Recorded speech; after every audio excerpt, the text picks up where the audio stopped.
नमस्कार दोस्तों, सुरेन हिंदी क्लास में आप सभी का स्वागत है।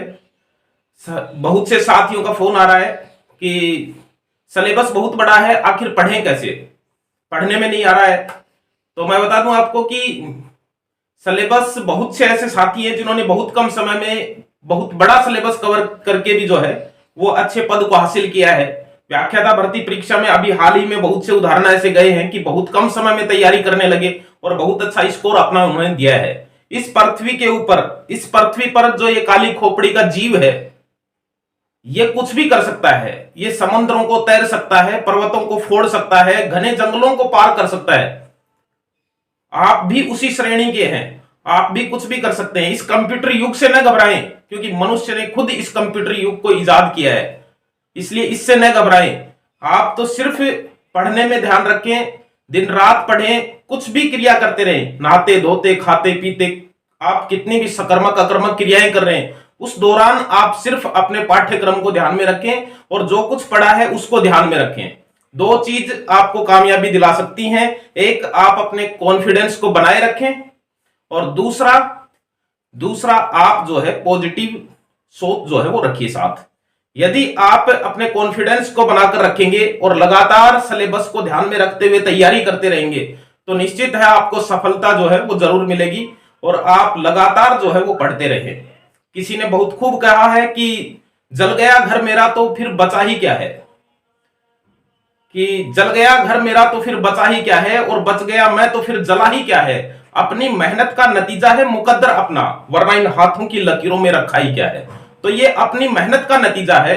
मेहनत जितनी ज्यादा करेंगे, वो भले कम समय में लगातार कर लो या फिर लंबे समय में जो है वो धीरे धीरे कर लो। समय बहुत कम बचा है तो हमें जल्दी जो है उस चीज को कवर करना। यदि हम 6 घंटे पढ़े हैं तो आगे यदि 3 घंटे हम कार्य करते हैं, कोई भी क्रिया करते हैं, और उस क्रिया के दौरान यदि अब हमने जो पढ़ा है उसका रिवीजन साथ साथ करते रहें तो निश्चित रूप से सफलता जो है वो हमारे करीब आएगी, चल करके आएगी, दौड़ करके आएगी। क्यों? क्योंकि हमने उसके ऊपर दोनों ही कार्य किया है, उसको पढ़ा भी है और उसको क्रियात्मक रूप से भी उसको लिया है काम में। सिलेबस जो है वो ज्यादा बड़ा नहीं है। माध्यमिक उच्च माध्यमिक स्तर का, यदि आप हिंदी विषय की तैयारी कर रहे हैं तो माध्यमिक उच्च माध्यमिक विषय का जो सिलेबस है उसमें पूरा व्याकरण है। आप उसकी सामान्य पुस्तक जो कक्षा 9 से 12 तक चलती है, नवीन हिंदी व्याकरण, उसको काम में ले सकते हैं। उसके बाद में आप जो है वो जिसमें भी शब्द अच्छे हैं, जैसे डॉक्टर राघव प्रकाश की हिंदी है, उसको काम में ले सकते हैं, या फिर और भी बहुत से व्याकरण जो है वो काम में आ रहे हैं, उनको काम में ले सकते हैं। और जो माध्यमिक स्तर के बाद में जो स्नातक स्तर का सिलेबस है उसमें हिंदी साहित्य का संक्षिप्त इतिहास जो 11-12 में पहले चलता था, वर्तमान में हटा दिया गया, लेकिन पुस्तक अब भी उपलब्ध है वो, तो हम उसको जो है वो पढ़ सकते हैं। और 11-12 में ही काव्य शास्त्र के जो बिंदु चलते हैं हम उनको उन्हीं की पासबुक से पढ़ सकते हैं। उसमें जो उदाहरण दे रखे हैं निश्चित रूप से वो उदाहरण बहुत ही महत्वपूर्ण उदाहरण है और वो परीक्षाओं में पूछे जाते हैं।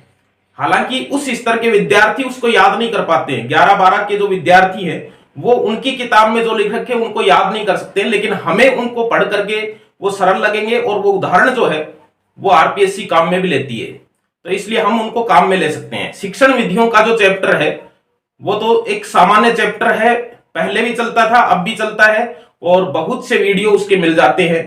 तो निश्चित है कि ये तीनों ही स्तर जो है, ये तीनों ही स्तर यदि हम दिन भर इनको ध्यान में रखें और 6 घंटे पढ़कर 3 घंटे क्रियात्मक रूप से काम में ले तो निश्चित रूप से हमें जो है उसमें सफलता मिल सकती है। लेकिन ये मानकर चलें कि सफलता जो है वो यदि हम इन दिनों में, जो भी दिन बचे हैं, बहुत कम दिन बचे हैं, यदि 24 घंटे रात को भी सपने यदि किताब के गिरने के आ जाएं तो समझ लेना सफलता आपके करीब जो है वो आ रही है। धन्यवाद।